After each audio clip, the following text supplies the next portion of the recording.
नमस्कार दोस्तों, smart preparation के बजट सीरीज़ के इस नए वीडियो में आप सभी का स्वागत है।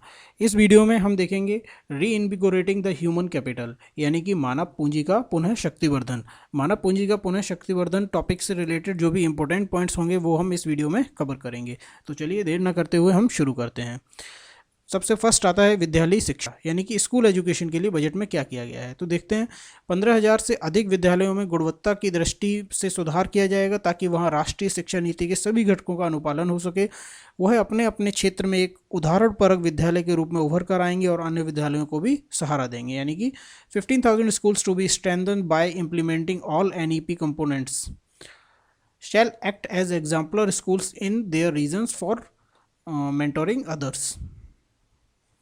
तो 15,000 से जो अधिक स्कूल हैं, 15,000 से अधिक स्कूलों के लिए जो उनकी क्वालिटी इंप्रूवमेंट के लिए इस बजट में बात की गई है। नेक्स्ट आता है गैर सरकारी संगठनों, निजी स्कूलों, राज्यों के साथ भागीदारी के लिए 100 नए सैनिक स्कूल स्थापित किए जाएंगे।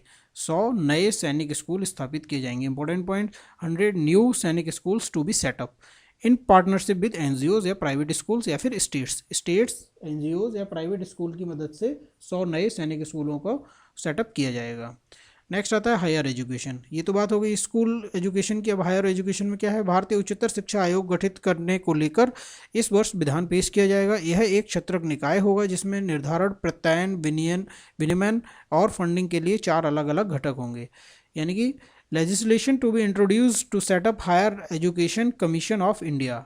इंपॉर्टेंट पॉइंट है higher education commission of India as an umbrella body with 4 separate vehicles for standard setting, accreditation, regulation and funding। तो यानी कि ये एक नई चीज़ इंट्रोड्यूस किए गए है, भारतीय उच्चतर शिक्षा आयोग। भारतीय उच्चतर शिक्षा आयोग इसका गठन किया जाएगा इस बजट के अंतर्गत। नेक्स्ट है सभी सरकारी कॉलेजों, विश्वविद्यालयों और अनुसंधान संस्थानों द्वारा कई शहरों में छत्रक संरचनाओं की स्थापना की जाएगी जिससे बेहतर समन्वय हो सके। इस उद्देश्य के लिए एक ग्लू ग्रांट अलग से रखा गया है। लद्दाख में उच्च शिक्षा तक पहुंच बनाने के लिए लेह में केंद्रीय विश्वविद्यालय की स्थापना की जाएगी। इंपॉर्टेंट पॉइंट, लेह में केंद्रीय विश्वविद्यालय की स्थापना की जाएगी। Creation of formal umbrella structure to cover all government colleges, universities, research institution in a city for greater synergy. Glue grant to implement the same across 9 cities। Central university to be come up in Leh for accessibility of higher education in Ladakh. ये एक important point है जो लेह में, लद्दाख के Leh district में केंद्रीय विश्वविद्यालय की स्थापना की जाएगी। नेक्स्ट आता है अनुसूचित जाति एवं जनजाति कल्याण, यानी कि schedule caste and schedule tribes के वेलफेयर के लिए क्या किया गया है। जनजाति क्षेत्रों में 750 एकलव्य मॉडल रिहायशी स्कूलों की स्थापना करने का लक्ष्य है।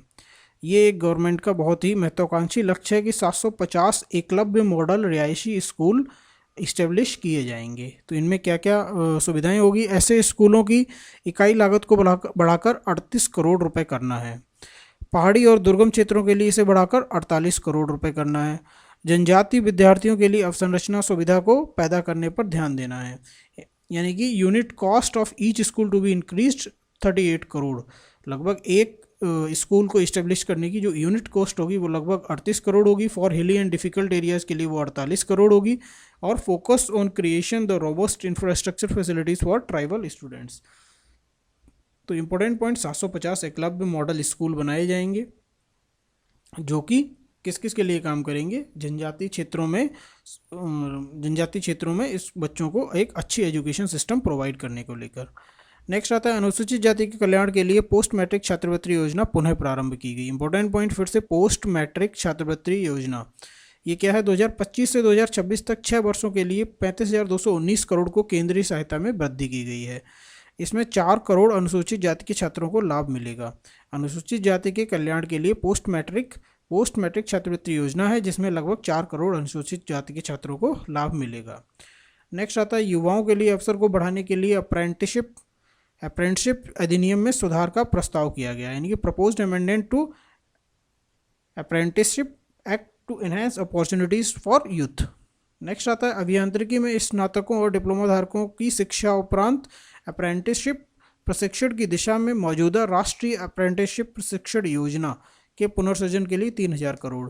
इसको समझते हैं ₹3,000 करोड़ जो अलॉट किया गया for realignment of existing national apprenticeship training scheme, जो ये NATS है, नेशनल अप्रेंटिसशिप ट्रेनिंग स्कीम, इसको और इम्प्रूव करने के लिए लगभग 3000 करोड़ रुपए को अलॉट किया गया है।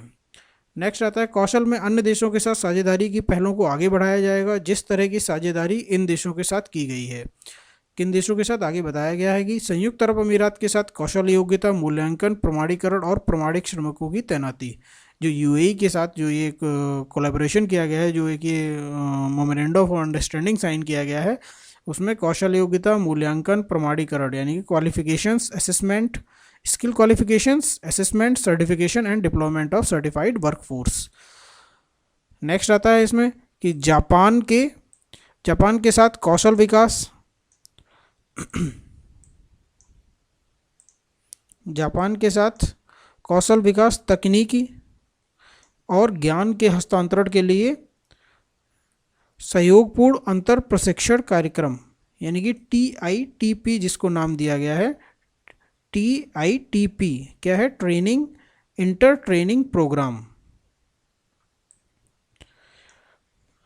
जापान के साथ ट्रेनिंग इंटर ट्रेनिंग प्रोग्राम जो है उसको ये एज ए एग्जाम्पल उन्होंने बताया, और UAE के साथ जो skill qualification assessment, certification and deployment of certified workforce है, ये 2 प्रोग्राम जिस तरीके से चल रहे हैं उसी तरीके से कौशल में अन्य देशों के साथ साझेदारी के पहल को आगे बढ़ाया जाएगा।